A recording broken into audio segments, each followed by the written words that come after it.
अंदाज नया, माध्यम नया, पॉलिटिक्स वाला, आओ राजनीति करें।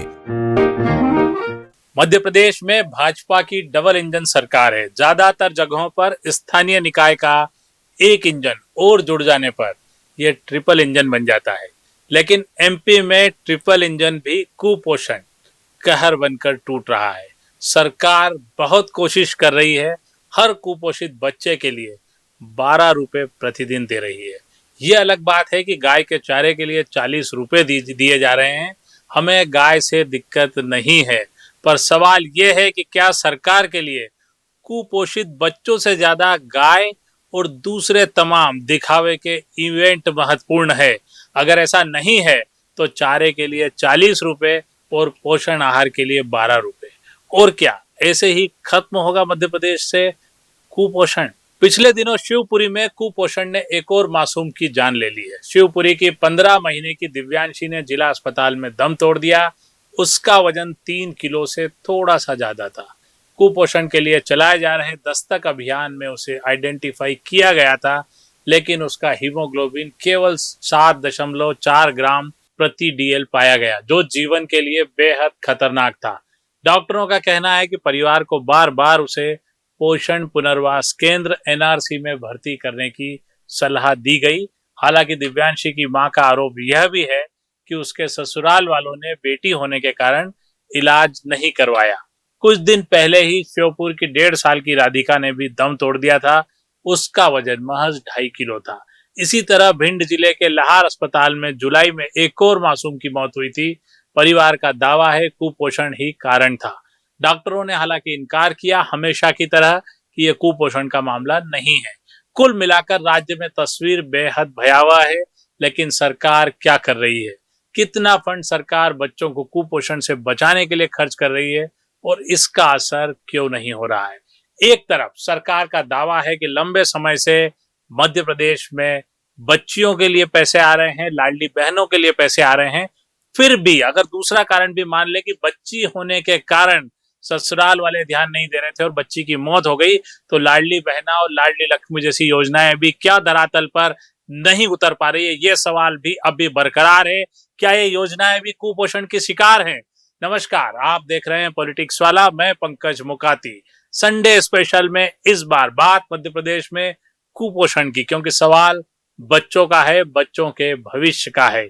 मध्य प्रदेश कुपोषण के मामले में देश में दूसरे नंबर पर है।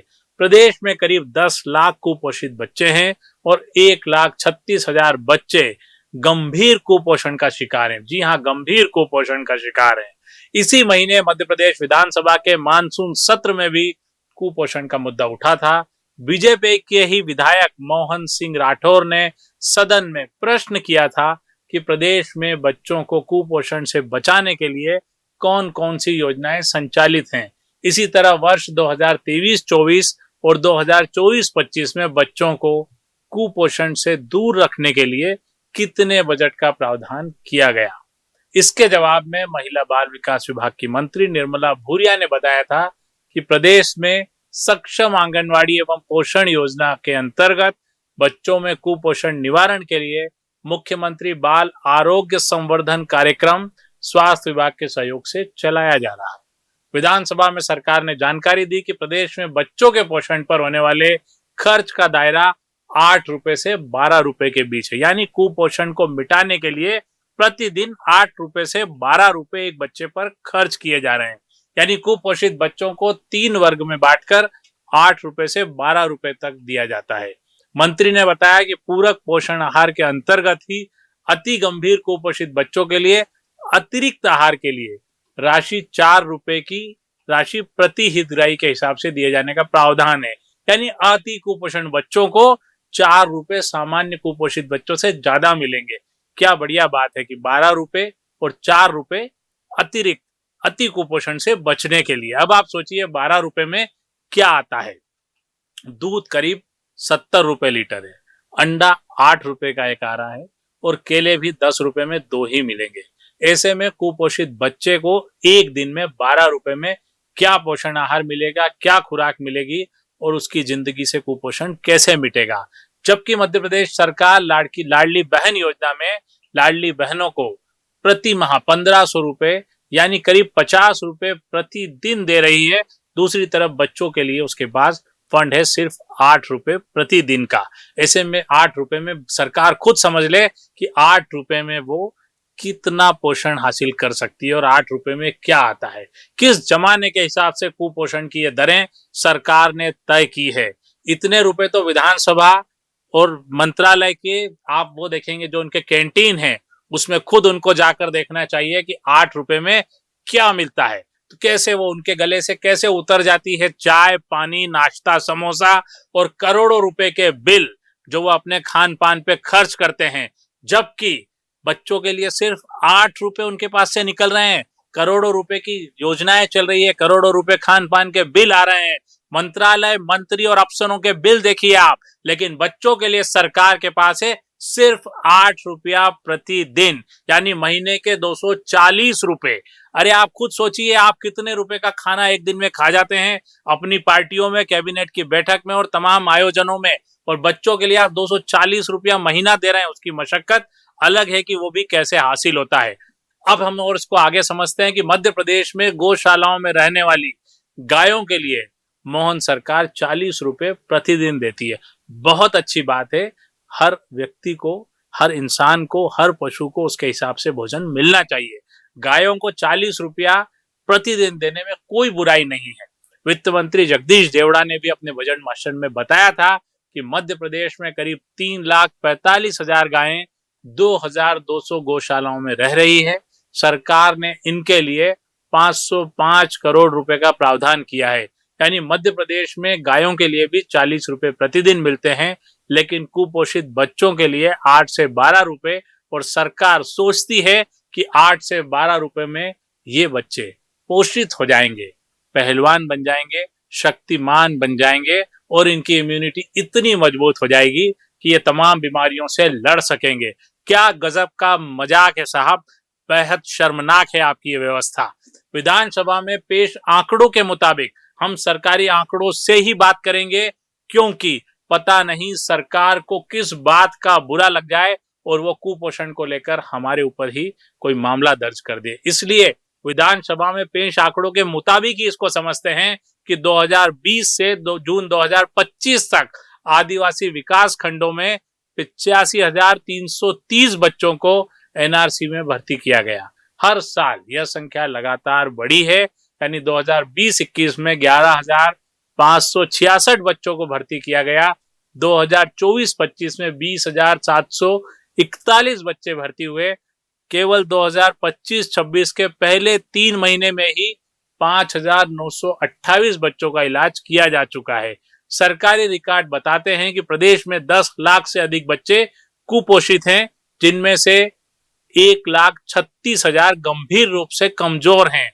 अप्रैल 2025 में राष्ट्रीय स्तर पर 5 वर्ष से कम उम्र के बच्चों में गंभीर और मध्यम कुपोषण का औसत 5.40% था, जबकि मध्य प्रदेश में यह दर 7.79% है। यानी हम देश में भी ऊपर चल रहे हैं। जो राष्ट्रीय आंकड़े हैं उससे भी ज्यादा कुपोषित है मध्य प्रदेश। सरकार ने कभी ये भी नहीं सोचा कि लगातार उसकी व्यवस्थाओं के बावजूद क्यों कुपोषण के मामले मध्य प्रदेश में बढ़ रहे हैं, जबकि वे प्रति वर्ष कम होने चाहिए। इसको भी सोचते तो शायद दोबारा विचार करते और पैसा तो बढ़ाते ही, व्यवस्थाएं भी सुधारते। लेकिन सरकारों को आंकड़ों पर कोई इंटरेस्ट नहीं होता है, खासकर बच्चों के आंकड़ों पर उनकी कोई रुचि नहीं होती, क्योंकि बच्चे न तो धर्म हैं, न वोटर हैं, न ही किसी तरह की जिम्मेदारी है। वो अगर मरते हैं तो मर जाने दीजिए, क्योंकि वो वोट बैंक नहीं है, वो किसी तरह की धार्मिक सियासत का हिस्सा नहीं है। इसलिए देखिए कि बच्चों के आंकड़े लगातार बढ़ रहे हैं और सरकारें अपनी पीठ थपथपा रही है, अफसर अपनी पीठ थपथपा रहे हैं कि मध्य प्रदेश विकास की नई ऊंचाइयों पे जा रहा है, नए नए फ्लाईओवर बन रहे हैं, देश में अपने तरह के अनूठे डिजाइन सामने आ रहे हैं, लेकिन बच्चों की फिक्र बिल्कुल भी नहीं है। उनके आंकड़े केवल पन्ने पलटाने और साइन करने तक पर रह गए हैं कि ठीक है बढ़ रहे हैं तो हम क्या कर सकते हैं। केंद्र के न्यूट्रिशन ट्रैकर ऐप के अनुसार भी देख लेते हैं कि मई 2025 में राज्य के 55 में से 45 जिले रेड जोन में थे, जहां 20% से अधिक बच्चे अपनी उम्र के अनुसार बेहद कम वजन के हैं।